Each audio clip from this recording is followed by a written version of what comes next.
আমার দেশের জন্য আমি কি করব না করব এটা আমার ব্যাপার। আমি এই দেশের নাগরিক। আরে আমি বুঝি না, আমি কথা বললেই মানুষ বলে যে মুশারফ তুমি কি রাজনীতির মাঠে নেমে গেছো। আরে ভাই, এটা রাজনীতির কি আছে? আরে আমি এই দেশে জন্মগ্রহণ করছি, আর আমি এই দেশের নাগরিক। আমি এই দেশের জন্য যদি আমি কয়েকটা কথা না বলতে পারি, তাইলে এই দেশে জন্মগ্রহণ করে আমি এই দেশের নাগরিক হয়ে আমার লাভ কি?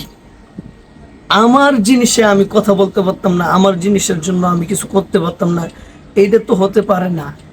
আমি কথা বলতে চাইতেছি যে এই যদি হয় আমাদের দেশের পরিস্থিতি, আমি দেশের লোক হয়ে আমার দেশে আমি কিচ্ছুই করতে পারতাম না, তাইলে এই দেশে আমার থাকার থেকে না থাকা ভালো না?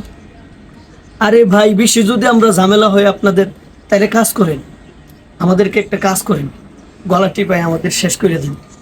দরকার নেই আমাদেরকে, যেহেতু আপনারা একা একা বসবাস করেন। আমার দেশের জন্য আমি কি করব না করব এটা আমার ব্যাপার। আমি এই দেশের নাগরিক।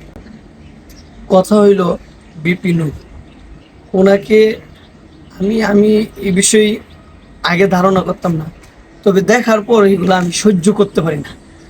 আমার পুরোটা শরীর জানি কেমন হয়ে যায়। এই যে আমাদের দেশের এই পরিস্থিতি, আমি কি বলবো, শেখ হাসিনা থাকতেও তো এতটা হয়েছে না। দেখা যায় 1 বছরে যা হইতেছে, আমি বুঝি না কি যে আমরা স্বাধীনতা করি আর কি স্বাধীনতা আমরা ধরে রাখি, এই জিনিসটি আমি বুঝতেছি না। আল্লাহ তাআলা বুঝার তৌফিক দান করুন এবং আমাদেরকে ধৈর্য ধরার তৌফিক দান করুন। আমাদেরকে ভালো না লাগলে আমি যা বলছি তা করবো, আমাদেরকে এই দেশ থেকে সরায় দিন, কোনো সমস্যা নেই।